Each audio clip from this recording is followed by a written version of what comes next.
তাহলে ভূমি নির্মাণ আদায় যে মানে আমাদের 15,000 রেজিস্ট্রেশন ছিল তার থেকে কিন্তু আমরা বেশি পাবো না। শুধুমাত্র মহিলা বিষয় কর্মকর্তা কার্যালয়ের বিজ্ঞাপন এখানে একটা নতুন করবি প্রত্যেকের ব্যাংক অ্যাকাউন্ট আছে। শুধুমাত্র একটা এই সোশ্যাল সেক্টর প্রোগ্রামের মাধ্যমে আমরা রেজিস্ট্রেশন আনতে পারি। তাহলে যদি সকলে যদি আমরা এডিটিংকে কাজ করি তাহলে আপনাদের একটা সমস্যার কোনো বিষয় না। আমরা সবচেয়ে গুরুত্ব দিয়ে আমরা এই কাজটা এখন বাস্তবায়ন করি। সুন্দরভাবে আদায় হয়েছে এবং আমরা চাঁদপুরে যেটা বলতেন স্যার আমরা প্রথম স্থানে আছি।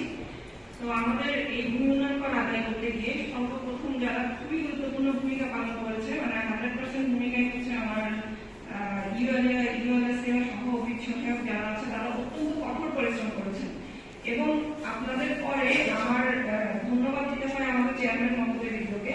আপনারাও কিন্তু আমাদের অত্যন্ত সহযোগিতা করেছেন। আমি যখন ক্যাম্পে গেছি আমাদের চেয়ারম্যান মহোদয় এসেছেন আমাদেরকে এই বিষয়গুলো প্রমোট করেছেন। আমি তো ভূমি উন্নয়ন করার কথা কেন বলছি, ভূমি উন্নয়ন কর যখন আমরা আদায় করতে গেছি তখন আমরা প্রথমে যে বিষয়টা বুঝতে পেরেছি যে ম্যাক্সিমাম মানুষই জানে না ভূমি উন্নয়ন করটা কি।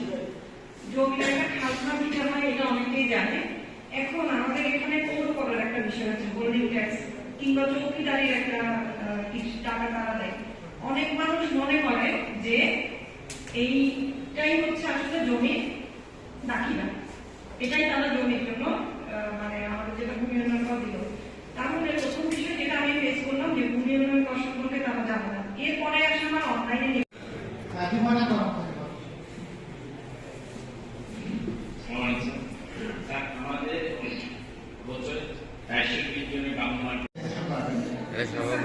সভাপতি তো বাধ্যতামূলক কমিটি অবশ্যই এদের কি দাওয়াত দিবে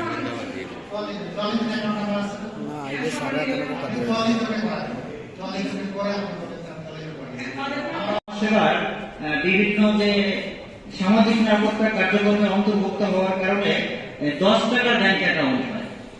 ব্যাংক অ্যাকাউন্ট করতে 10 টাকা লাগে মাত্র। এই ক্ষেত্রে সার্বজনীন পেনশন তো একটা সামাজিক নিরাপত্তা কার্যক্রম, এই ক্ষেত্রে কোনো কিছু নির্দেশনা আছে কিনা যে